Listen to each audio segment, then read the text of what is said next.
Okay, everyday progress. Today the plan is to replace water pump.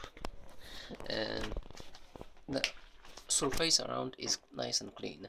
That's the basic. Otherwise the gasket will not stick properly. It's a metal gasket, so it's not very much flexible. It's not a paper one. So the surface around need to be perfectly clean. What we're looking for with this job?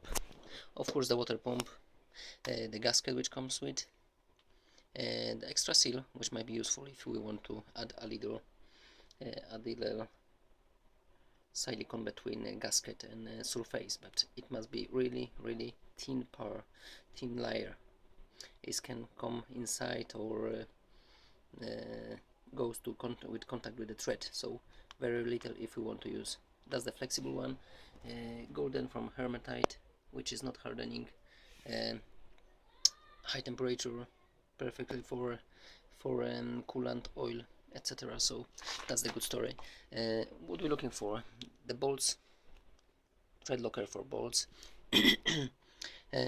All bolts was cleaned properly with the brush. So you got the old thread locker on.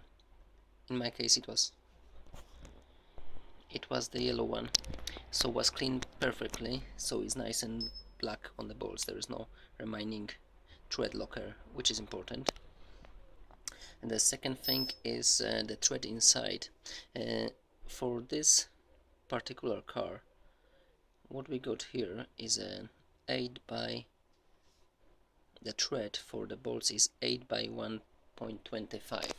so all these bolts around here inside, when you remove the bolts first time, you notice the stuff is still there.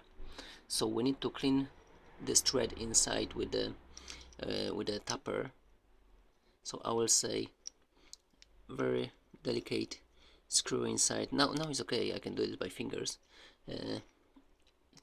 We don't want to cut the thread inside, so we need to be careful with this. Just the intention is just to clear the thread inside, just to let the bolts go in without old dry thread locker. So that's the tapper, which might be useful. 8mm by 1.25. For bolts we need a socket number 12, extension handle, and a torque wrench. The bolts, by service instruction, they should be tight for 20-25 Newton-meters, not more than this. We need to remember is aluminium, so soft and delicate material. Need to be careful with this. Okay, so everything is ready. Now the first step. Okay, so the gasket is going first, so it's in place, and then our water pump is come as a second. We need to make sure that all the surfaces are nice and clean. That's the pump in place, and now let's prepare all the bolts for with the thread locker. Not as much.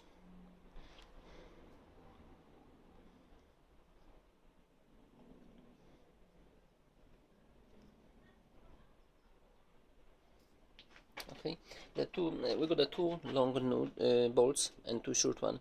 The two long one is going on the top, and then the two or three is going on the bottom.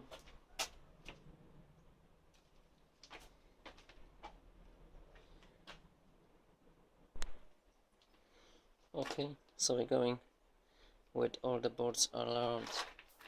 That's the last one. So we got the three long bolts which are on the top, plus two nuts which are on the middle, and two short bolts which going on the bottom. And by service instruction, what we need to do really, we need to tighten them side by side around. So let's say top and bottom, side and bottom.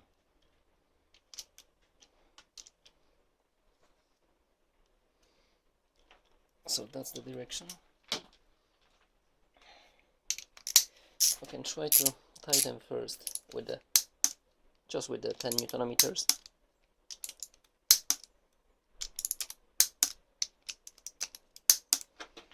Just to give him a little tension. Okay, so the 10 Newton meter is gone. Now let's give 20 Newton meters around. That's 2, 3, 4, 5, 6, and 7. And it looks like all this is, that's what we're looking for really here.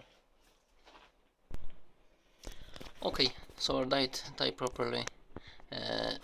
I like to mark them in blue just to make sure for myself then was tied all together in correct direction. So it's sorted now. So the water pump is in place perfectly. By manufacturer, they always say to not turn the wheel too much when the water pump is new and is completely dry. That might damage the internal seal and case the leaks in the future. So I will say, if you don't have to, don't turn them before the coolant is inside. So as we can see, 2, 4, 6, 7 bolts around, 5 bolts, 2 nuts, and the water pump is sorted. Thank you very much for watching, and see you in next part.